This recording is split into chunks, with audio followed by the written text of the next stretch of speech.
ಈ blood sugar level ಎಷ್ಟಿರಬೇಕು ಅಂದರೆ ರಕ್ತದಲ್ಲಿ ಗ್ಲೂಕೋಸ್ ಅಂಶ ಎಷ್ಟಿರಬೇಕು, ನಾರ್ಮಲ್ ಲೆವೆಲ್ ಅಂದರೆ ಎಷ್ಟು, ಜಾಸ್ತಿ ಅಂದರೆ ಎಷ್ಟು, ಕಡಿಮೆ ಅಂದರೆ ಎಷ್ಟು, ಈ ಒಂದು ಪ್ರಶ್ನೆ ಪ್ರತಿಯೊಬ್ಬರಲ್ಲೂ ಕೂಡ ಇದೆ. ಬರೀ ಪ್ರಶ್ನೆ ಅಷ್ಟೇ ಇರೋದಲ್ಲ, ಇದರ ನಾರ್ಮಲ್ ರೇಂಜ್ ಏನು ಹೇಳ್ತಾರಲ್ಲ ಅದು ಆ ರೀತಿ ತಪ್ಪು ಮಾಹಿತಿ ಕೂಡ ಜನರ ತಲೆಯಲ್ಲಿದೆ. ನೋಡಿ, ಇದಕ್ಕೆ ಒಂದು ಉದಾಹರಣೆ ಕೊಡ್ತೀನಿ ನಾನು. ಪ್ರತಿದಿನ ಜನರಿಗೆ ಹಣದ ಅವಶ್ಯಕತೆ ಎಷ್ಟಿರುತ್ತೆ ಅಂತ ಏನು ಅದಕ್ಕೇನಾದ್ರೂ ನಾವು ರೇಂಜ್ ಕೊಡೋಕ್ಕಾಗತ್ತಾ?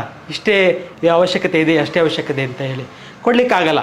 ಯಾಕೆಂತಂದರೆ ಕೆಲವೊಬ್ಬರು ಬರೀ ಒಂದು 100 ರೂಪಾಯಿ ಇದ್ದರೆ ಅವತ್ತಿನ ದಿವಸ ಮೇಂಟೈನ್ ಮಾಡಿ ಆರೋಗ್ಯವಾಗಿ ಆರಾಮಾಗಿರ್ತಾರೆ, ಏನೂ ತೊಂದರೆ ಇಲ್ದಲೆ. ಕೆಲವೊಬ್ಬರಿಗೆ ಪ್ರತಿದಿನ ಲಕ್ಷಗಟ್ಟಲೆ ದುಡ್ಡು ಬೇಕಾಗುತ್ತೆ ಖರ್ಚಿಗೆ ಅಂತ ಹೇಳ್ತಿರೋದು ನಾನು. ಬರೀ ಒಬ್ಬರು 100 ರೂಪಾಯಿ ಖರ್ಚು ಮಾಡಿದರೆ ಕೆಲವರು ಲಕ್ಷಾಂತರ ರೂಪಾಯಿನ ಖರ್ಚು ಮಾಡ್ತಾ ಇರ್ತಾರೆ ಪ್ರತಿದಿನ. ಹಾಗಾಗಿ ಇದಕ್ಕೆ ರೇಂಜ್ ಅಂತ ಇಷ್ಟೇ, ಪ್ರತಿದಿನ ಒಬ್ಬರು ಇಷ್ಟನ್ನೇ ಹಣ ಉಪಯೋಗಿಸ್ತಾರೆ ಅಂತ ನಾವು ರೇಂಜನ್ನು ಫಿಕ್ಸ್ ಮಾಡಲಿಕ್ಕಾಗಲ್ಲ. ಯಾವಾಗ ಕಡಿಮೆ ಅಂತ ಹೇಳ್ತೀವಿ ಅವಶ್ಯಕತೆ, ಹಣದ ಅವಶ್ಯಕತೆ ಯಾವಾಗ ಕಡಿಮೆ ಅಂತ ಹೇಳ್ತೀವಿ? ಉದಾಹರಣೆಗೆ ನನಗೆ ಪ್ರತಿದಿನ ನನ್ನ ಎಕ್ಸ್ಪೆನ್ಸಸ್ 500 ರೂಪಾಯಿ ಅಂತ ಇದ್ದರೆ 500 ರೂಪಾಯಿಗಿಂತ ನನ್ನಲ್ಲಿ ಕಡಿಮೆ ಇತ್ತು, 200 ರೂಪಾಯಿ 300 ರೂಪಾಯಿ ಇತ್ತು ಅಂತಂದಾಗ ಅದು ಕೊರತೆ, ನನ್ನಲ್ಲಿ ಕಡಿಮೆ ಇದೆ, ಹಣದ ಕೊರತೆ ಇದೆ ಅಂತ ಹೇಳ್ತೀನಿ.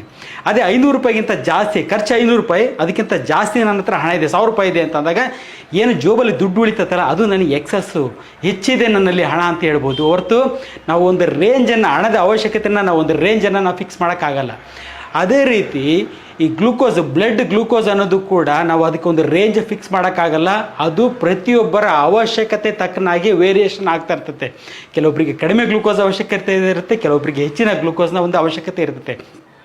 ಈ ಅವಶ್ಯಕತೆಗಿಂತ ಕಡಿಮೆ ಏನು ಗ್ಲೂಕೋಸ್ ನಾವು ತೊಗೊತೀವಿ, ನಮಗೆ ಎಷ್ಟು ಅವಶ್ಯಕತೆ ಇದೆಯೋ ಗ್ಲೂಕೋಸು ಅದಕ್ಕಿಂತ ಕಡಿಮೆ ಗ್ಲೂಕೋಸ್ ಇದ್ದ ಪಕ್ಷದಲ್ಲಿ ನಾವು ಅದನ್ನು ಹೈಪೋಗ್ಲೈಸಿಮಿಯಾ ಅಂದರೆ ಲೋ ಶುಗರ್ ಲೆವೆಲ್ ಅಂತ ಕರಿತೀವಿ. ಯಾವಾಗ ನಮಗೆ ಅವಶ್ಯಕತೆ ಇರೋದಕ್ಕಿಂತ ಹೆಚ್ಚಿಗೆ ಗ್ಲೂಕೋಸ್ ಅಂಶ ಇರುತ್ತೋ ಅದನ್ನು ನಾವು ಹೈ ಶುಗರ್ ಅಥವಾ ಡಯಾಬಿಟಿಸ್ ಮೆಲಿಟಸ್, ಸಕ್ಕರೆ ಕಾಯಿಲೆ, ಡಯಾಬಿಟಿಸ್ ಅಂತ ಕರಿತೀವಿ, ಅವಶ್ಯಕತೆಗಿಂತ ಜಾಸ್ತಿ ಇದ್ದ ಪಕ್ಷದಲ್ಲಿ. ಸರಿ, ಇದು ಯಾವಾಗ ಗೊತ್ತಾಗುತ್ತೆ ನನಗೆ ಅವಶ್ಯಕತೆ ಅಥವಾ ನನಗೆ ಶುಗರ್ ಜಾಸ್ತಿ ಅಥವಾ ಕಡಿಮೆ ಅನ್ನೋದು ಯಾವಾಗ ಗೊತ್ತಾಗುತ್ತೆ? ನೋಡಿ, ಶುಗರ್ ಲೆವೆಲ್ ನಮ್ಮ ಅವಶ್ಯಕತೆಗಿಂತ ಕಡಿಮೆ ಹೋದಾಗ ನಮ್ಮ ದೇಹದಲ್ಲಿ 100% ನಮ್ಮ ದೇಹದಲ್ಲಿ ಲಕ್ಷಣಗಳು ಕಾಣಿಸ್ಕೊಳ್ತವೆ. ಹಾಗೆ ಯಾವಾಗ ನಮ್ಮ ದೇಹದಲ್ಲಿ ರಕ್ತದಲ್ಲಿ ಗ್ಲೂಕೋಸ್ ಅಂಶ ಜಾಸ್ತಿ ಆಗುತ್ತೋ ಆವಾಗಲೂ ಕೂಡ ನಮ್ಮಲ್ಲಿ ಲಕ್ಷಣಗಳು 100% ಕಾಣಿಸ್ಕೊಳ್ತವೆ.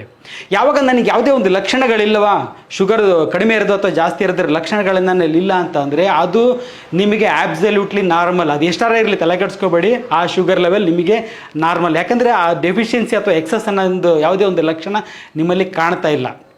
ಸರಿ, ಆಗಿದ್ದರೂ ಕೂಡ ಈ ರೇಂಜನ್ನು ಫಿಕ್ಸ್ ಮಾಡ್ತಾರಲ್ಲ, ಸರಿ ಹಾಗೆ ಇದು ಇಷ್ಟೇ ಇರಬೇಕು, ಈ ರೇಂಜಲ್ಲಿ ಇರಬೇಕು ಶುಗರ್ ಅಂತೇಳಿ. ಸರಿ, ಯಾರು ಇದನ್ನು ಫಿಕ್ಸ್ ಮಾಡೋದು ಅಂತ ನೋಡೋದಾದರೆ ಈ ಕೆಲವೊಂದು ರಿಸರ್ಚ್ ಆಗ್ತವೆ. ಯಾವ ರೀತಿ ರಿಸರ್ಚ್ ಅಂತಂದರೆ ಮೆಡಿಸಿನ್ ಕಂಪ್ನಿ ಸ್ಪಾನ್ಸರ್ ಮಾಡಿರ್ತಕ್ಕಂಥ ರಿಸರ್ಚು. ಈ ರಿಸರ್ಚ್ ಮಾಡೋ ಒಂದು ಉದ್ದೇಶ ಏನಿರ್ತದೆ ಅಂದರೆ ನಿಮ್ಮ ಹೆಲ್ತನ್ನು ಕಾಪಾಡಬೇಕು, ನಿಮಗೆ ಶುಗರ್ ಲೆವೆಲ್ ಇಷ್ಟಿರಬೇಕು ಅಂತ ಹೇಳ್ಬಿಟ್ಟು ನಿಮ್ಮ ಆರೋಗ್ಯ ಕಾಪಾಡಬೇಕು ಅನ್ನೋ ಒಂದು ಉದ್ದೇಶ ಏನಿರಲ್ಲ. ಮೆಡಿಸಿನ್ ಕಂಪ್ನಿಗಳು ಮಾಡ್ತಕ್ಕಂಥ ರಿಸರ್ಚು ಅವರಿಗೆ ಅನುಕೂಲ ಆಗುತ್ತೆ. ಅಂದರೆ ಮೆಡಿಸಿನನ್ನು, ಶುಗರಿಗೆ ಸಂಬಂಧಪಟ್ಟಾಗಿ ಮೆಡಿಸಿನನ್ನು ಸೇಲ್ ಮಾಡಲಿಕ್ಕೆ ಅಂತ ಮಾಡ್ತಕ್ಕಂಥ ಒಂದು ರಿಸರ್ಚ್ ಆಗಿರ್ತದೆ. ಹಾಗಾಗಿ ಅವ್ರು ಮಾಡ್ತಕ್ಕಂಥ ಅವ್ರು ಕೊಡ್ತಕ್ಕಂಥ ಏನು ರೇಂಜ್ ಇರುತ್ತಲ್ಲ ಅವರಿಗೆ ಅನುಕೂಲ ಆಗತಕ್ಕಂಥ ಒಂದು ರೇಂಜು. ಸರಿ, ನಿಮ್ಮ ಶುಗರ್ ಲೆವೆಲ್ ಎಷ್ಟಾರ ಇರಲಿ, ಅದು ಜಾಸ್ತಿ ಇರಲಿ ಕಡಿಮೆ ಇರಲಿ, ಅದು ಅವ್ರಿಗೆ ಮುಖ್ಯ ಅಲ್ಲ. ಅವರಿಗೆ ಮುಖ್ಯವಾಗಿ ಏನಿರ್ತೈತಿ, ಹಣ ಮಾಡಬೇಕು. ಶುಗರ್ ಹೆಸರಲ್ಲಿ ಹಣ ಮಾಡಬೇಕು. ಯಾವ ರೀತಿ ಹಣ ಮಾಡ್ಬೋದು? ಸುಮ್ಮನೆ ನೀವು ಮೆಡಿಸಿನ್ ತೊಗೊಂಡು ಉಪಯೋಗಿಸಲ್ಲ. ಹಾಗಾಗಿ ನಿಮ್ಮಲ್ಲಿ ಒಂದು ಭಯ ಹುಟ್ಟಿಸ್ಬೇಕು. ಭಯ ಹುಟ್ಟಿಸೋದು ಯಾವ ರೀತಿ ಭಯ ಹುಟ್ಟಿಸ್ಬೋದು? ನೀವು ಸಿಂಪ್ಟಮ್ಸ್ ಇದ್ದರೆ ಬಂದು ಚೆಕ್ ಮಾಡಿಸ್ಕೊಳ್ಳಿ ಅಂತ ಹೇಳಿದ್ರೆ ನಿಮ್ಮಲ್ಲಿ ಭಯ ಹುಟ್ಟಲ್ಲ. ನಿಮಗೆ ಅದ್ರದ್ದೇನೋ ತೊಂದರೆ ಕಾಣಿಸ್ಕೊಂಡ್ರೆ ನೀವು ಬಂದು ಚೆಕ್ ಮಾಡಿಸ್ಕೊಳ್ಳಿದ್ರೆ ನೀವು ಹೋಗಿ ಚೆಕ್ ಮಾಡಿಸಲ್ಲ, ಸಾಮಾನ್ಯವಾಗಿ ಜನರಲ್ಲಾಗಿ ಚೆಕ್ ಮಾಡಿಸಲ್ಲ. ಸೊ ಹಾಗಾಗಿ ಏನು ಮಾಡ್ತಾರೆ ಇವರು, ಒಂದು ರೇಂಜನ್ನು ಫಿಕ್ಸ್ ಮಾಡ್ತಾರೆ. ಅದು ರೇಂಜ್ ಏನಂತಂದರೆ ಫಾಸ್ಟಿಂಗ್, ಖಾಲಿ ಹೊಟ್ಟೆಲಿ ಎಷ್ಟಿರಬೇಕು, ಊಟ ಆದಮೇಲೆ ಎಷ್ಟಿರಬೇಕು, ಆ್ಯಾವ್ರೇಜ್ ಎಷ್ಟಿರಬೇಕು ಅನ್ನೋ ಒಂದು ರೇಂಜನ್ನು ಫಿಕ್ಸ್ ಮಾಡ್ತಾರೆ. ನೋಡಿ, ಈ ರೇಂಜು ಇವ್ರು ಫಿಕ್ಸ್ ಮಾಡೋ ರೇಂಜ್ ಇದು ಹೇಗಿರುತ್ತೆ ಅಂತಂದರೆ ಫಾಸ್ಟಿಂಗ್ ಬ್ಲಡ್ ಶುಗರ್, FBS ಅಂತ ಕರಿತೀವಿ. ಫಾಸ್ಟಿಂಗ್ ಬ್ಲಡ್ ಶುಗರ್ ಅಂದರೆ ಖಾಲಿ ಹೊಟ್ಟೆಲಿಗೆ ಅಟ್ಲೀಸ್ಟ್ 8 to 10 hours ಫಾಸ್ಟಿಂಗ್ ಖಾಲಿ ಹೊಟ್ಟೆಲಿ ಇದ್ದಾಗ ಚೆಕ್ ಮಾಡ್ತಕ್ಕಂಥ ಬ್ಲಡ್ ಶುಗರ್ನ ಫಾಸ್ಟಿಂಗ್ ಬ್ಲಡ್ ಶುಗರ್ ಅಂತ ಕರಿತೀವಿ. ಇದರ ರೇಂಜ್ ಏನು ಹೇಳ್ತಾರೆ ಇವರು, 70 to 110. ಖಾಲಿ ಹೊಟ್ಟೆಲಿ 70 ಮೇಲಿರಬೇಕು, 110 ಒಳಗಿರಬೇಕು ಅಂತ ಅಂತಾರೆ. ನೆಕ್ಸ್ಟ್ ಪೋಸ್ಟ್ ಪ್ರಾಂಡಿಯಲ್ ಅಂತ ಅಂತೀವಿ, PPBS ಅಂತ ಹೇಳ್ಬಿಟ್ಟು ಇದರ ರೇಂಜ್ ಕೊಡೋದು 70ಕ್ಕಿಂತ ಜಾಸ್ತಿ ಇರಬೇಕು, 140 ಒಳಗಡೆ ಇರಬೇಕು. ಅಂದರೆ ಊಟ ಮಾಡಿ 2 ಅವರಿಗೆ ನೀವು ಚೆಕ್ ಮಾಡಿಸಿದ್ರೆ 140 ಒಳಗೆ ಬರಬೇಕು, ಅದರ ಮೇಲೆ ಜಾಸ್ತಿ ಬರಬಾರ್ದು ಅಂತ ಹೇಳ್ತಾರೆ. 3ನೇ ರೇಂಜ್ ಏನು ಕೊಡೋದಿವ್ರು ಅಂದರೆ HbA1c ಅಂತ ಅಂತೀವಿ. ಇದನ್ನು HbA1c ಇದು 3 months ಆ್ಯಾವರೇಜ್ ಅಂತ ಕರೀತಾರೆ. ಇದು ರೀಸೆಂಟಾಗಿ ಕೆಲವೇ ವರ್ಷಗಳಲ್ಲಿ ಸ್ಟಾರ್ಟ್ ಆಗಿರ್ತಕ್ಕಂಥದ್ದು. ಇದರ ಪ್ರಕಾರ 5.5 ಇರಬೇಕು HbA1c ಲೆವೆಲ್ ಅಂತ ಹೇಳ್ತಾರೆ. ನೋಡಿ, ಲಿಟ್ರಲಿ 3 ಕೂಡ ರಾಂಗ್ ಇನ್ಫಾರ್ಮೇಷನ್. ಇದು ತಪ್ಪು, ಇದು ಕೂಡ ತಪ್ಪು, ಹಾಗೆ ಇದು ಕೂಡ, ಇದಂತೂ ಲಿಟ್ರಲ್ ವೇಸ್ಟ್. ಇದೊಂದು ಬಿಸ್ನೆಸ್. HbA1c ಅನ್ನೋದು ಬಿಸ್ನೆಸ್ ಅಷ್ಟೇ. ಅದು ನೀವು ಲ್ಯಾಬಿಗೆ ಹೋಗ್ಬಿಟ್ಟು ಬ್ಲಡ್ ಟೆಸ್ಟ್ ಮಾಡಿಸ್ಬೇಕು ಶುಗರಿಗೆ ಅಂತ ಅಂದ ತಕ್ಷಣ ಫಸ್ಟ್ ಅಡ್ವೈಸ್ ಮಾಡೋದೇನು, ಸರ್ ಆವ್ರೇಜ್ ಮಾಡಿಸ್ಬಿಡಿ, HbA1c 3 ತಿಂಗಳದ್ದು ಆವ್ರೇಜ್ ಮಾಡಿಸ್ಬಿಡಿ ಹಾಗೆ ಹೇಳ್ತಾರೆ. ಯಾಕಂತಂದರೆ ಇದಕ್ಕೆಲ್ಲ ನೀವು 50 ರೂಪಾಯಿ ಪೇ ಮಾಡಿದ್ರೆ ಇದಕ್ಕೆ 500 ರೂಪೀಸ್ ಪೇ ಮಾಡ್ತಾ ಇರ್ತೀರ. ಅವರಿಗೆ ಬಿಸ್ನೆಸ್ ನಿಮ್ಮಿಂದ ಜಾಸ್ತಿ ದುಡ್ಡು ಬರಬೇಕು ಅನ್ನೋದು ಅಷ್ಟೇ ವಿಚಾರ ಮಾಡ್ತಾರೆ ಹೊರತು ಶುಗರ್ ಬಗ್ಗೆ ಅವರು ತಲೆ ಕೆಡ್ಸ್ಕೊತಾರೆ ಇರೋಲ್ಲ. ನೋಡಿ, 3 ರಾಂಗ್ ಇನ್ಫಾರ್ಮೇಷನ್, 70ರಿಂದ 110 ಇರಬೇಕು, 70ರಿಂದ 140 ಇರಬೇಕು, 5.5 ಇರಬೇಕು. ಇವು 3 ಕೂಡ ರಾಂಗ್ ಇನ್ಫಾರ್ಮೇಷನ್, ವೇಸ್ಟು. ನಾನು ಹೇಳಿದ್ದೀನಿ ಅಂದರೆ ಬೆಸ್ಟ್ ಕ್ರೈಟೀರಿಯಾ ಅಂತ ಏನು ತೊಗೊಳ್ಳೋದಾದ್ರೆ ನೀವು ಬ್ಲಡ್ ಟೆಸ್ಟಲ್ಲಿ ಯಾವುದು ಸರ್ ಆಗಿದ್ದರೆ ಬೆಸ್ಟ್ ಅಂತ ಹೇಳೋದಾದರೆ ನೋಡಿ, ಇದೆಯಲ್ಲ PPBS, post prandial blood sugar ಅಥವಾ ರ್ಯಾಂಡಮ್ ಬ್ಲಡ್ ಶುಗರ್ ಅಂತಲೇ ಕನ್ಸಿಡರ್ ಇದು ತೊಗೊಳ್ಳಿ. ಇವು ಪೋಸ್ಟ್ ಪ್ರಾಂಡಿಯಲ್ ಅಂದರೆ ಊಟ ಮಾಡಿ 2 ಅವರ್ ನಂತರದ ನಿಮ್ಮ ಬ್ಲಡ್ ಶುಗರ್ ಲೆವೆಲ್ಲು, ಅಥವಾ ನೀವು ಯಾವಾಗಲೇ ಚೆಕ್ ಮಾಡಿಸಿ ಎನಿ ಟೈಮ್ ಚೆಕ್ ಮಾಡಿಸಿ ಅದು ರ್ಯಾಂಡಮ್ ಬ್ಲಡ್ ಶುಗರ್ ಅಂತ ಕನ್ಸಿಡರ್ ಮಾಡ್ತೀವಿ. ಆ ಒಂದು ಬ್ಲಡ್ ಶುಗರ್ ಪೋಸ್ಟ್ ಪ್ರಾಂಡಿಯಲ್ ಅಥವಾ ರ್ಯಾಂಡಮ್ ಬ್ಲಡ್ ಶುಗರ್ ಇದೆಲ್ಲ ಇದು ಬೆಸ್ಟ್ ಕ್ರೈಟೀರಿಯಾ ನನ್ನ ಪ್ರಕಾರ, ಒಂದು ಶುಗರ್ ಜಾಸ್ತಿ ಇದೆಯೋ ಅಥವಾ ಕಡಿಮೆ ಇದೆಯೋ ಅಂತ ಹೇಳಲಿಕ್ಕೆ. ಸೊ ಇದು ಯಾವಾಗ ನೀವು ಚೆಕ್ ಮಾಡಿಸಿದ್ರಿ ಊಟ ಮಾಡಿ 2 ಅವರ್ ಬಿಟ್ಟು ಅಥವಾ ಅಟ್ ಎನಿ ಟೈಮ್ ನೀವು ಶುಗರ್ ಚೆಕ್ ಮಾಡಿಸಿದ ಪಕ್ಷದಲ್ಲಿ 250 ನೋಡಿ ರೇಂಜ್ ನೋಡಿ, ಇದಲ್ಲ 70ರಿಂದ 100 ಇದು ರಾಂಗ್ ಇನ್ಫಾರ್ಮೇಷನ್. ಇದು ಅಪ್ ಟು 250 ಒಳಗಡೆ ಇತ್ತು ಅಂತಂದರೆ ನನ್ನ ಒಂದು ಅಭಿಪ್ರಾಯದಲ್ಲಿ ಅದು ಆಬ್ಸಲ್ಯೂಟ್ಲಿ ನಾರ್ಮಲ್. ಸರಿ, ಯಾಕೆ ಏನು 250 ತನಕ ಹೇಳ್ತಿರಲ್ಲ ಯಾಕೆ ಅಂತಂದರೆ ಈ ರೇಂಜ್ 250ವರೆಗೂ ಈ ಒಂದು ರ್ಯಾಂಡಮ್ ಅಥವಾ ಪೋಸ್ಟ್ ಪ್ರಾಂಡಿಯಲ್ಲು 250 ಇರೋವರೆಗೂ ನಿಮಗೆ ಯಾವುದೇ ರೀತಿ ಲಕ್ಷಣಗಳು ಕಾಣಿಸ್ಕೊಳ್ಳಲ್ಲ. 250 ಇದೆಯಾ, ಲಕ್ಷಣಗಳಿರೋದಿಲ್ಲ. 250 ಒಳಗಡೆ ಬಂತು ಅಂದರೆ ಯಾವುದೇ ರೀತಿ ಲಕ್ಷಣಗಳಿರಲ್ಲ. ಲಕ್ಷಣಗಳಿಲ್ಲ ಅಂತಂದರೆ ಅದು ಇಟ್ಸ್ ಆಬ್ಸಲ್ಯೂಟ್ಲಿ ನಾರ್ಮಲ್, ನಿಮ್ಮ ದೇಹಕ್ಕೆ ಅದು ಆಬ್ಸಲ್ಯೂಟ್ಲಿ ನಾರ್ಮಲ್. ನೋಡಿ, ಯಾವಾಗ ನಿಮಗೆ ಲಕ್ಷಣಗಳು ಸ್ಟಾರ್ಟ್ ಆಗುತ್ತೆ 250 ಯಾವಾಗ ಕ್ರಾಸ್ ಆಗುತ್ತೆ ನಿಮ್ಮದು ಪೋಸ್ಟ್ 2 ಅವರ್ಸ್ನ ಊಟ ಮಾಡಿ 2 ಅವರ್ಸ್ ನಂತರ ಶುಗರ್ ಚೆಕ್ ಮಾಡಿದಾಗ ಯಾವಾಗ 250ಕ್ಕಿಂತ ಜಾಸ್ತಿ ಇರುತ್ತೋ ಆವಾಗ ಲಕ್ಷಣಗಳು ಸ್ಟಾರ್ಟ್ ಆಗಿ ಕಾಣಿಸ್ಕೊಳ್ಳಿಕ್ಕೆ ಶುರುವಾಗುತ್ತೆ. ಅಂಥ ಟೈಮ್ನಲ್ಲಿ ಲೈಫ್ ಸ್ಟೈಲ್ ಮಾಡಿಫಿಕೇಷನ್ನೇ ಬೆಸ್ಟು. ಆದರೆ ನೀವು ಮೆಡಿಸಿನ್ ಅಂತ ಹೋಗಬೇಕು ಅನ್ನೋದಾದರೆ, ಆ ವಿಚಾರ ಮಾಡಬೇಕು ಅನ್ನೋದಾದರೆ 250ಕ್ಕಿಂತ ಜಾಸ್ತಿ ಶುಗರ್ ಲೆವೆಲ್ ಇರಲೇಬೇಕು. ನೋಡಿ, ಈ ಒಂದು ಇದೆಲ್ಲ ಬುಕ್ಕಲ್ಲೆಲ್ಲ ಈ ಇನ್ಫಾರ್ಮೇಷನ್ ಇರಲ್ಲ. ಬುಕ್ ಪ್ರಕಾರ ಹೋದರೆ ಇವನೇ ಹೇಳೋದು 70 110 ಇದನ್ನೇ ಹೇಳ್ತಾರೆ. ಬಟ್ ನನ್ನ ಒಂದು ಎಕ್ಸ್ಪೀರಿಯನ್ಸಲ್ಲಿ ಅಂದರೆ ಸಾವಿರಾರು ಪೇಷಂಟ್ ಡಯಾಬಿಟಿಕ್ ಪೇಷಂಟ್ಸನ್ನು ನೋಡಿರೋದು, ಟ್ರೀಟ್ ಮಾಡಿರೋ ಅನುಭವದಲ್ಲಿ ಹೇಳ್ತಿದ್ದೀನಿ, 250 ದಾಟಿದಾಗ ಮಾತ್ರ ಪೇಷಂಟಲ್ಲಿ ಲಕ್ಷಣಗಳು ಕಾಣಿಸ್ಕೊಳ್ತಾ. ಅಂದರೆ ಈ ಅಪ್ ಟು 250 ನಾವು ಯಾವುದೇ ರೀತಿಯ ಮೆಡಿಸಿನ್ಸನ್ನು ಯೂಸ್ ಮಾಡಬಾರ್ದು. ಸರಿ ಸರ್, ನಂದು 200 250 ಎಲ್ಲ ಬರ್ತಾ ಇದೆ ಬ್ಲಡ್ ಶುಗರ್ ಲೆವೆಲ್ಲು, ಏನು ಮಾಡಲಿ ನಾನು, ಏನಾದರೂ ಪ್ರಿಕಾಷನ್ ತೊಗೊಳ್ಳೋ ಅಥವಾ ಯಾವ ರೀತಿ ಕಂಟ್ರೋಲ್ ಮಾಡಲಿ, ಇನ್ನೊಂದು ಸ್ವಲ್ಪ ಕಡಿಮೆ ತರಬೋದಾ ನಾನು ಅಂತ ನೋಡೋದಾದರೆ, ಸೊ ಮೊದಲನೇದು ಆಬ್ಸಲ್ಯೂಟ್ಲಿ ಮಾಡ್ಬೋದು. ಏನು ಮೊದಲನೇದಾಗಿ ಹಾಸ್ಪಿಟ್ಲಿಗೆ ಹೋಗೋದನ್ನು ಅವಾಯ್ಡ್ ಮಾಡಿ. 250 200 250 ಬಂದ್ಬಿಡ್ತು ಬ್ಲಡ್ ಶುಗರ್ ಲೆವೆಲ್ಲು, ಎಲ್ಲೋ ಹೋಗಿ ಚೆಕ್ ಮಾಡಿಸಿರ್ತೀರಾ, ಬಂದ್ಬಿಡ್ತು ಒಂದು 250ನೇ ಬಂತು ಅಂತ ತಿಳ್ಕೊಳ್ಳಿ, ಇಮಿಡಿಯೇಟಾಗಿ ನೀವು ಹಾಸ್ಪಿಟ್ಲಿಗೆ ಹೋಗ್ತೀರಾ. ಫಸ್ಟು ಹಾಸ್ಪಿಟಲಿಗೆ ಹೋಗೋದನ್ನು ಅವಾಯ್ಡ್ ಮಾಡಿ. ಅವ್ರನ್ನ ಕನ್ಸಲ್ಟ್ ಮಾಡೋದನ್ನು, ಡಯಾಬಿಟೀಸ್ ಇರ್ತಕ್ಕಂಥ ಪೇಷಂಟ್ನ ಕನ್ಸಲ್ಟ್ ಮಾಡೋದನ್ನು ಅಥವಾ ಡಾಕ್ಟರ್ಸ್ನ ಕನ್ಸಲ್ಟ್ ಮಾಡೋದನ್ನು ಅವಾಯ್ಡ್ ಮಾಡಿ. ಯಾಕೆಂದರೆ ಭಯಪಡಿಸ್ತಾರೆ. 250 ಬ್ಲಡ್ ಶುಗರ್ ಲೆವೆಲ್ ಇದೆ ಅಂದ ತಕ್ಷಣ ಹೆದರ್ಸೋದು, ಅಯ್ಯೋ 250 ಇದೆಯಾ ಶುಗರು, ಹೋಗಿ ಚೆಕ್ ಮಾಡಿಸ್ಕೊಂಬಿಡು, ಟೆಸ್ಟ್ ಮಾಡಿಸು, ಎಲ್ಲ ರೀತಿ ಟೆಸ್ಟ್ ಮಾಡಿಸು, ಕಿಡ್ನಿ ಟೆಸ್ಟ್ ಮಾಡಿಸು, ಲಿವರ್ ಟೆಸ್ಟ್ ಮಾಡಿಸು, ಕೊಲೆಸ್ಟ್ರಾಲ್ ಟೆಸ್ಟ್ ಮಾಡಿಸು, ಪ್ಯಾಕೇಜ್ ಇರುತ್ತೆ ಮಾಸ್ಟರ್ ಹೆಲ್ತ್ ಚೆಕಪ್ ಅಂತೇಳಿ ಕಂಪ್ಲೀಟಾಗಿ ಅದೆಲ್ಲ ಚೆಕ್ ಮಾಡಿಸು ಅಂತ ಹೇಳ್ತಾರೆ. ಯಾಕಂದರೆ ಇದನ್ನು ಯಾಕೆ ಅಡ್ವೈಸ್ ಮಾಡ್ತಾರೆ ಅವರು ಅಂತಂದರೆ ಅದು ಕಮಿಷನ್, ಅದು ಫ್ರೀಯಾಗಿ ಮಾಡ್ತಾರೆ, ಇಲ್ಲ ಮಾಡಲ್ಲ.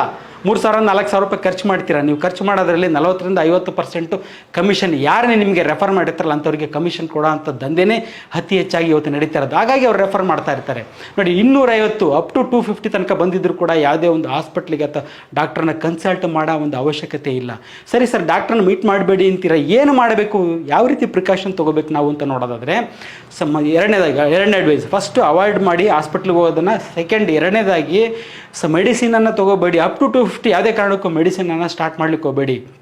ಸರಿ, ಮೆಡಿಸಿನನ್ನು ಸ್ಟಾರ್ಟ್ ಮಾಡಬಾರ್ದು ಅಂತಂದರೆ ಏನು ಮಾಡಬೇಕು, ಯಾವ ರೀತಿ ಕಮ್ಮಿ ಮಾಡಬೇಕು ಇರೋದನ್ನು ಅಂತ ನೋಡೋದಾದರೆ, ಮೊದಲನೇದಾಗಿ ಡಯಟ್, ಎರಡನೇದಾಗಿ ಎಕ್ಸಸೈಸ್, ಇಷ್ಟೇ ಸಾಕು. ಸರಿ, ಡಯಟ್ ಅಂದರೆ ಯಾವ ರೀತಿ ಡಯಟ್ ಅನ್ನೋದು ಹೇಳ್ತೀನಿ ನೋಡಿ. ದಿನಕ್ಕೆ ಇದು ಜನರಲ್ಲಾಗಿ ಬೆಸ್ಟ್ ಡಯಟ್ ಇದು, ದಿನಕ್ಕೆ 2 ಊಟ. ಈ ಬ್ರೇಕ್ಫಾಸ್ಟ್ ಕಾನ್ಸೆಪ್ಟನ್ನ ತಲೆಯಿಂದ ತೆಗೆದುಬಿಡಿ, ಅದು ವೇಸ್ಟ್. ಅದು ಬ್ರೇಕ್ಫಾಸ್ಟ್ ಮಾಡ್ತೀವಿ ನಾ ಅನ್ನೋದು, ಅದು ಅದ್ರ ಬಗ್ಗೆ ಒಂದು ಡೀಟೇಲಾಗಿ ವಿವರವಾಗಿ ಒಂದು ವಿಡಿಯೋ ಮಾಡ್ತೀನಿ. ಬ್ರೇಕ್ಫಾಸ್ಟ್ ಯಾವ ರೀತಿ ದಂಧೆ ಶುರುವಾಯಿತು ಅನ್ನೋದನ್ನು. ಊಟ ಅಂತ ಬರೋದಾದರೆ ಡಯಟ್ ಯಾವ ರೀತಿ ಇರಬೇಕು, ನಿಮಗೆ ದಿನಕ್ಕೆ 2 ಊಟ, 2 ಮೀಲ್ಸ್ ಎ ಡೇ. ಆ 2 ಮೀಲ್ಸ್ದು ಬೆಳಿಗ್ಗೆ ಒಂದು ಊಟ ಮಾಡಿ ಮತ್ತು ಸಂಜೆ 8-9 ಗಂಟೆ ಒಳಗಡೆ ಒಂದು ಊಟ ಮಾಡಿ. ಆ ಊಟ ಕೂಡ ಯಾವ ರೀತಿ ಇರಬೇಕು ಅಂತಂದರೆ ಲೋ ಕಾರ್ಬೋಹೈಡ್ರೇಟ್ ಡಯಟ್. ಕಾರ್ಬೋಹೈಡ್ರೇಟ್ ಅಂಶನ ಕಡಿಮೆ ಮಾಡಬೇಕು. ಸೊ ಬೇರೆದು ಜಾಸ್ತಿ ಆಗಬೇಕು, ವಿಟಮಿನ್ಸ್ ಆ್ಯಂಡ್ ಮಿನರಲ್ಸ್ ಜಾಸ್ತಿ ಆಗಬೇಕು. ಸರಿ, ಕಾರ್ಬೋಹೈಡ್ರೇಟ್ ಅಂತಂದರೆ ಯಾವುದು, ನೀವು ಅನ್ನ ತಿಂತೀರಾ, ಚಪಾತಿ ತಿಂತೀರಾ, ಮುದ್ದೆ ತಿಂತೀರಾ. ಸರ್, ನಾನು ಬರೀ ರಾಗಿ ತಿಂತೀನಿ, ಬರೀ ಚಪಾತಿ ತಿಂತೀನಿ, ಅದು ಕೂಡ ಕಾರ್ಬೋಹೈಡ್ರೇಟೇ. ಅನ್ನ, ಮುದ್ದೆ, ರೊಟ್ಟಿ, ಚಪಾತಿ, ಈ ರಾಗಿ ಎಲ್ಲದು ಪ್ರತಿಯೊಂದು ಇನ್ಕ್ಲೂಡಿಂಗ್ ಈ ಸಿರಿಧಾನ್ಯಗಳು ಹೇಳ್ತೀವಲ್ಲ ಅದರಲ್ಲಿರೋದು ಕೂಡ ಕಾರ್ಬೋಹೈಡ್ರೇಟ್ ಅಂಶ 70ರಿಂದ 75-80% ಕಾರ್ಬೋಹೈಡ್ರೇಟ್ ಇರುತ್ತೆ. ಹಾಗಾಗಿ ಅನ್ನ ಮುದ್ದೆ ಚಪಾತಿ ರೊಟ್ಟಿ ಇದೆಲ್ಲ ಪ್ರತಿಯೊಂದನ್ನು ಕೂಡ ಪ್ರಮಾಣ ಕಡಿಮೆ ಮಾಡಬೇಕು, ಕಾರ್ಬೋಹೈಡ್ರೇಟ್ ಪ್ರಮಾಣ ಕಡಿಮೆ ಮಾಡಬೇಕು. ಸ್ಟಾಪ್ ಮಾಡೋದು ಬೇಡ, ಕಡಿಮೆ ಮಾಡಿ ಅದರ ಜೊತೆಗೆ ಬೇರೆದನ್ನು ಜಾಸ್ತಿ ಮಾಡಬೇಕು. ಯಾವುದು ಫೈಬರ್ ಇರತಕ್ಕಂಥ ಫುಡ್ ಅಂದರೆ ತರಕಾರಿ ಮತ್ತು ಸೊಪ್ಪನ್ನು ಜಾಸ್ತಿ ಮಾಡಬೇಕು. ದಿನಕ್ಕೆ 2 ಊಟ, ಬೆಳಿಗ್ಗೆ 1 ಊಟ ಅದು ಬ್ರೇಕ್ಫಾಸ್ಟ್ ಅಲ್ಲ, ಬೆಳಿಗ್ಗೆ 1 ಊಟ ಮತ್ತು ರಾತ್ರಿ 1 ಊಟ. ಆ ಊಟದಲ್ಲಿ ಕಾರ್ಬೋಹೈಡ್ರೇಟ್ ಅಂಶ ಅಂದರೆ ಅನ್ನ ಮುದ್ದೆ ಚಪಾತಿ ಎಲ್ಲ ಕಮ್ಮಿ ಮಾಡಿ ತರಕಾರಿ ಸೊಪ್ಪನ್ನು ಜಾಸ್ತಿ ಯೂಸ್ ಮಾಡೋವಂಥ ಕೆಲಸ ಮಾಡಬೇಕು. ನೆಕ್ಸ್ಟ್ ಎಕ್ಸಸೈಸ್ ಅಂತ ಬರೋದಾದರೆ ಏನು ಎಕ್ಸಸೈಸ್ ಮಾಡಬೇಕು? 1 ಅವರ್ ವಾಕ್ ಮಾಡಲಾ, 2 ಅವರ್ ವಾಕ್ ಮಾಡಲಾ, ಅಥವಾ ಜಿಮ್ಮಿಗೆ ಸೇರ್ಕೊಂಡ್ಬಿಡ್ಲಾ, ವರ್ಕೌಟ್ ಮಾಡಲಾ ಅಂತ ಕೇಳ್ತಿರ್ತಾರೆ. ಬೆಸ್ಟ್ ಎಕ್ಸಸೈಸ್ ಅಂತಂದರೆ ಬೆಳಗ್ಗೆ ಎದ್ದು ರಾತ್ರಿ ಮಲಗೋವರೆಗೂ ಹಾರ್ಡ್ ವರ್ಕ್ ಮಾಡಿ. ಹಾರ್ಡ್ ವರ್ಕ್ ಅಂದರೆ ಕೂತ್ಕೊಂಡು ಸಿಸ್ಟಮ್ ಮುಂದೆ ಕೂತ್ಕೊಂಡು ಮಾಡೋಂಥ ವರ್ಕ್ ಅಲ್ಲ, ಅದು ಉದ್ಯೋಗನೇ ಅಲ್ಲ, ನಿರುದ್ಯೋಗ ಅಂತ ಕರಿತೀನಿ ಅದನ್ನು. ಬೆಳಗ್ಗೆಯಿಂದ ರಾತ್ರಿ ತನಕ ಓಡಾಡ್ಕೊಂಡು ಮಾಡತಕ್ಕಂಥ ಕೆಲಸ ಮಾಡಬೇಕು. ಕೂತ್ಕೋಬೇಡಿ, ಜಾಸ್ತಿ ಹೊತ್ತು ಕೂತ್ಕೊಂಡಿದ್ರೆ ನಮಗೆ ಡಯಾಬಿಟಿಸ್ ಬರುತ್ತೆ, ಕಾಯಿಲೆ, ಎಲ್ಲ ರೀತಿ ಹಾರ್ಟ್ ಡಿಸೀಸಸ್ಸು ಬರುತ್ತೆ. ಅತಿ ಹೆಚ್ಚು ಕೂತಾಗ 40 ನಿಮಿಷಕ್ಕಿಂತ ಜಾಸ್ತಿ 45 ಮಿನಿಟ್ಸ್ಗಿಂತ ಹೆಚ್ಚಿಗೆ ಕೂತಾಗ 1 ಅವರ್ಗಿಂತ ಹೆಚ್ಚಿಗೆ ಕೂತಾಗ risk of heart diseases, risk of diabetes ಜಾಸ್ತಿ ಆಗ್ತಾ ಹೋಗುತ್ತೆ. ಮಧ್ಯೆ ಮಧ್ಯೆ ಬ್ರೇಕ್ ತೊಗೊಂಡು ಸ್ವಲ್ಪ ವಾಕ್ ಮಾಡ್ತೀರಾ, ಆದಷ್ಟು ಓಡಾಡ್ಕೊಂಡು ಮಾಡ್ತಕ್ಕಂಥ ಕೆಲಸ ಇರಬೇಕು. ಇಲ್ಲ ಕುತ್ಕೊಂಡು ಮಾಡೋ ಕೆಲಸ ಅಂತ ಆದ ಪಕ್ಷದಲ್ಲಿ ಮಧ್ಯದಲ್ಲಿ ಬ್ರೇಕ್ ತೊಗೊಂಡು ಅವಾಗವಾಗ ಓಡಾಡ್ತಾ ಇರಬೇಕು. ಜೊತೆಗೆ ಅಕಸ್ಮಾತ್ ಕುತ್ಕೊಂಡೇ ಕೆಲಸ ಮಾಡ್ತೀರಾ ಅಂತ ಅನ್ನೋದಾದರೆ ಆದಷ್ಟು ಕಾಲನ್ನು ಮಡ್ಚ್ಕೊಂಡು ಕೂತ್ಕೊಳ್ಳಿ. ಕಾಲು ಇಲ್ಲೇ ಬಿಟ್ಕೊಂಡು ಚೇರ್ ಮೇಲೆ ಕೂತ್ಕೊಂತ, ಎಲ್ಲ ಸೋಫಾ ಬೇಕು, ಚೇರ್ ಬೇಕು, ಹಾಗೆ ಕೂತ್ಕೋಬಾರ್ದು. ಕಾಲನ್ನು ಮಡ್ಚ್ಕೊಂಡು ಕೂತ್ಕೋಬೇಕು. ಕಾಲು ಮಡ್ಚ್ಕೊಂಡು ಕೂತ್ಕೊಳ್ಳೋದ್ರಿಂದ ಏನಾಗುತ್ತೆ? ಮಸಲ್ ಕಾಂಟ್ರಾಕ್ಷನ್, ಥೈ ಮಸಲ್ಸ್ ಮತ್ತು ಕಾಫ್ ಮಸಲ್ಸ್ ಕೂಡ ಕಾಂಟ್ರಾಕ್ಷನ್ ಆಗುತ್ತೆ. ಈ ಮಸಲ್ ಕಾಂಟ್ರಾಕ್ಷನ್ ಆಗೋದ್ರಿಂದ ಕೂಡ ನಮ್ಮ ದೇಹದಲ್ಲಿರ್ತಕ್ಕಂಥ ಗ್ಲೂಕೋಸು ಯುಟಿಲೈಸ್ ಆಗುತ್ತೆ, ಮೆಟಬಾಲಿಸಮ್ ಇನ್ಕ್ರೀಸ್ ಆಗುತ್ತೆ, ಗ್ಲೂಕೋಸ್ ಕೂಡ ಯುಟಿಲೈಸ್ ಆಗ್ತಾ ಬರುತ್ತೆ. ಇಷ್ಟು ಬೇಸಿಕ್ ಇನ್ಫಾರ್ಮೇಷನ್ನು ಇಷ್ಟು ಫಾಲೋ ಮಾಡಿದ ಪಕ್ಷದಲ್ಲಿ ಅಂದರೆ 250 ಇತ್ತು, ಚೆಕ್ ಮಾಡ್ಸೋಕ್ಕೆ ಹೋಗ್ಬೇಡಿ, ಎಲ್ಲೂ ಹೋಗಬೇಡಿ, ಹಾಸ್ಪಿಟಲ್ಗೆ ಎಲ್ಲೂ ಹೋಗೋಕ್ಕೆ ಹೋಗಬೇಡಿ. ಇಷ್ಟು ಪ್ರಿಕಾಷನ್ಸ್ ತೊಗೊಳ್ಳಿ. ಏನು ಯಾವುದೇ ಒಂದು ಮೆಡಿಸಿನ್ ತೊಗೊಳ್ಳೋದ್ರೆ ಡಯಟ್ ಆ್ಯಂಡ್ ಎಕ್ಸಸೈಸ್, ನಾನು ಹೇಳಿರ್ತಕ್ಕಂಥ ಡಯಟ್ ಆ್ಯಂಡ್ ಎಕ್ಸಸೈಸ್ ಫಾಲೋ ಮಾಡಿದ ಪಕ್ಷದಲ್ಲಿ 100% ಬರೆದು ಕೊಡ್ತೀನಿ. ನಿಮಗೆ ಇನ್ ಫ್ಯೂಚರ್ಲೂ ಕೂಡ ಯಾವುದೇ ಕಾರಣಕ್ಕೆ ಶುಗರ್ ಬರೋದೇ ಇಲ್ಲ ಅಂತ ಗ್ಯಾರಂಟಿಯಾಗಿ ಹೇಳ್ತೀನಿ. ಏನಾಗ್ಬಿಟ್ಟಿದೆ ನಮ್ಮಲ್ಲಿ ಒಂದು ಶಿಕ್ಷಣ ಮತ್ತು ಒಂದು ಆರೋಗ್ಯ, ಇದು ಯಾವತ್ತೂ ಕೂಡ ವ್ಯಾಪಾರೀಕರಣ ಆಗಬಾರ್ದು. ಯಾವ ದೇಶದಲ್ಲಿ ವ್ಯಾಪಾರೀಕರಣ ಆಗುತ್ತೋ ಅದಂಥ ದೇಶಗಳು ಉದ್ಧಾರ ಆಗೋದಿಲ್ಲ, ಹಿಂದುಳಿದ ದೇಶಗಳಾಗೆ ಉಳಿದು ಬಿಡ್ತವೆ. ಇವತ್ತು ನಮ್ಮಲ್ಲಿ ಏನಾಗಿದೆ, 90% ಸ್ಕೂಲ್ಸು ಮತ್ತು ಕಾಲೇಜುಗಳು, 90% ಹಾಸ್ಪಿಟ್ಲ್ಗಳು, 90% ಈ ಮೆಡಿಕಲ್ ಕಾಲೇಜುಗಳು, ಇವು ಯಾರು ಓನರ್ಸ್ ಯಾರು ಅಂತಂದರೆ ಯಾರು ನಡೆಸ್ತಾ ಇರೋದು ಅಂತ ನೋಡಿದರೆ ಪೊಲಿಟಿಷಿಯನ್ಸು. ಹಾಗಾಗಿ ಇವರೆಲ್ಲ ಯಾವುದನ್ನು ಪ್ರಮೋಟ್ ಮಾಡ್ತಾರೆ ಇವರೆಲ್ಲ ಅಂತಂದರೆ ಟೆಸ್ಟ್ ಮಾಡಿಸಿ ಫ್ರೀಕ್ವೆಂಟಾಗಿ ಚೆಕ್ ಮಾಡಿಸಿ, 3 ತಿಂಗಳಿಗೆ ಚೆಕ್ ಮಾಡಿಸಿ, 6 ತಿಂಗಳಿಗೆ ಚೆಕ್ ಮಾಡಿಸಿ, ದಿನ ಚೆಕ್ ಮಾಡ್ಕೊತಾನೆ ಇರ್ರಿ. BP ಅಂತೂ ದಿನ ಚೆಕ್ ಮಾಡ್ಕೊತಾ ಇರ್ರಿ, ಶುಗರ್ ಮಿಷಿನ್ ಇಟ್ಕೊಂಡು ಮನೇಲಿ ಚೆಕ್ ಮಾಡ್ಕೊತಾ ಇರಿ ಅಂತ ಟೆಸ್ಟ್ ಮಾಡಿಸೋದನ್ನು ಪ್ರಮೋಟ್ ಮಾಡ್ತಾ ಇರ್ತಾರೆ. ಸೊ ಜೊತೆಗೆ ಅಡ್ಮಿಷನ್, ಹಾಸ್ಪಿಟ್ಲಿಗೆ ಸ್ವಲ್ಪ ಏನು ತೊಂದರೆ ಆಯ್ತಾ ಹೋಗಿ ಅಡ್ಮಿಟ್ ಆಗಿಬಿಡಿ. ನೋಡಿ ಕೋವಿಡ್ ಟೈಮಲ್ಲಿ ನಾವು ನೋಡಿದ್ವಿ, ಪಾಸಿಟಿವ್ ಬಂತ ಹೋಗಿ ಅಡ್ಮಿಟ್ ಆಗಿ. ಹಾಸ್ಪಿಟ್ಲ್ಗಳು ತುಂಬಿದೆ ಅಂದರೆ ಪಾಸಿಟಿವ್ ಅನ್ನೋ ಒಂದು ಕ್ರೈಟೀರಿಯಾ ಇಟ್ಕೊಂಡು ಹಾಸ್ಪಿಟ್ಲನ್ನು ತುಂಬುವಂಥ ಕೆಲಸ. ಟೆಸ್ಟ್ ಮಾಡಿಸೋದು ಜಾಸ್ತಿ, ಹಾಸ್ಪಿಟ್ಲ್ ಅಡ್ಮಿಟ್ ಆಗಿ ಅನ್ನೋದು ಜಾಸ್ತಿ. ಅದ್ರ ಜೊತೆಗೆ ಮೆಡಿಸಿನ್ ತೊಗೊತಾ ಇರ್ರಿ, ಲೈಫ್ ಲಾಂಗ್ ಮೆಡಿಸಿನ್, ಶುಗರಿಗೆ, BP ಗೆ, ಕೊಲೆಸ್ಟ್ರಾಲ್ಗೆ, ಇದು ಎಲ್ಲದಕ್ಕೂ ಲೈಫ್ ಲಾಂಗ್ ಮೆಡಿಸಿನ್ ತೊಗೋಬೇಕು, ನಿಲ್ಲಿಸಬಾರ್ದು. ಅದ್ರ ಜೊತೆಗೆ ಇನ್ನೊಂದು ಸ್ವಲ್ಪ ವರ್ಷ ಒಂದೊಂದಿಷ್ಟು ಆ್ಯಡ್ ಮಾಡ್ತಾ ಹೋಗ್ತಾರೆ. ಅದು ಎಲ್ಲದು ಹಾರ್ಟಿಗೆ, ಕಿಡ್ನಿಗೆ ಅಂತ ಎಲ್ಲದಕ್ಕೂ ಮಾತ್ರೆ ತೊಗೊತಾ ಇರಿ ಅಂತೇಳಿ ಪ್ರಮೋಟ್ ಮಾಡ್ತಾರೆ. ಯಾಕಂದರೆ ಇದೊಂದು ಬಿಸ್ನೆಸ್ ಆಗಿ ಕನ್ವರ್ಟ್ ಆಗಿದೆ. ಯಾಕಂದರೆ 90% ಇವೆಲ್ಲದ್ರದ್ದು ಓನರ್ಸ್ ಅಂತ ಬರೋದಾದರೆ ರಾಜಕಾರಣಿಗಳು. ನೋಡಿ, ಒಂದು ಆಸ್ಪತ್ರೆಯಿಂದ ದೂರ ಇರಿ, ಔಷಧಿಯಿಂದ ದೂರ ಇರಿ, ಆದಷ್ಟು ಔಷಧಿನ ಅವಾಯ್ಡ್ ಮಾಡಿ, ನಿಮ್ಮ ಆರೋಗ್ಯವನ್ನು ಕಾಪಾಡಿಕೊಳ್ಳಿ ಅಂತ ಹೇಳ್ತಕ್ಕಂಥ ಒಬ್ಬರೇ ಒಬ್ಬ ರಾಜಕಾರಣಿನೂ ಕೂಡ ನಾನು ಇದುವರೆಗೂ ನಾನಂತೂ ನೋಡಿಲ್ಲ. ಹಾಗಾಗಿ ನಾನು ಜನರಲ್ಲಿ ಹೇಳೋದೇನೆಂದರೆ, ಇದೊಂದು ಬಿಸ್ನೆಸ್ ಆಗಿದೆ. ಬಿಸ್ನೆಸ್ಸಿಂದ ನೀವು ಹೊರಗೆ ಬನ್ನಿ. ಒಂದು ಅವೇರ್ನೆಸ್, ಜನರಲ್ ಒಂದು ಅವೇರ್ನೆಸ್ ಬರಬೇಕು. ಯಾವ ರೀತಿ ಅವೇರ್ನೆಸ್ ಬರಬೇಕು? ಟೆಸ್ಟ್ ಮಾಡಿಸ್ಬಾರ್ದು ಅನ್ನೋ ಒಂದು ಅವೇರ್ನೆಸ್ ಬರಬೇಕು. ಕಾಯಿಲೆ ಬಗ್ಗೆ ಥಿಂಕ್ ಮಾಡಬಾರ್ದು ಅನ್ನೋ ಅವೇರ್ನೆಸ್ ಬರಬೇಕು. ಜೊತೆಗೆ ನಮ್ಮ ಆರೋಗ್ಯವನ್ನು ಕಾಪಾಡ್ಕೊಳ್ಳೋದು ಯಾವ ರೀತಿಯ ಒಂದು ಅವೇರ್ನೆಸ್ ಜನರಲ್ಲಿ ಬರಬೇಕು. ಸೊ ಈ ರೀತಿ ಇದು ಆಗಬೇಕು ಅಂತಂದರೆ ದೊಡ್ಡ ಬದಲಾವಣೆಯೇ ಆಗಬೇಕು. ಈ ಶಿಕ್ಷಣ ಕ್ಷೇತ್ರದಲ್ಲಾಗಿ, ಆರೋಗ್ಯ ಕ್ಷೇತ್ರದಲ್ಲಿ ಆಗಲಿ ದೊಡ್ಡದ ಮಟ್ಟಕ್ಕೆ ಬದಲಾವಣೆ ತಂದಾಗಲೇ ನಾವು ಒಂದು ಆರೋಗ್ಯಕರ ಭಾರತ, ಆರೋಗ್ಯಕರ ಕರ್ನಾಟಕ, ಆರೋಗ್ಯಕರ ಭಾರತವನ್ನು ಸೃಷ್ಟಿಸ್ಲಿಕ್ಕಾಗೋದು. ನಗ್ನಗ್ತಾ ಇರಿ, ಆರೋಗ್ಯವಾಗಿರಿ. ನಮಸ್ಕಾರ.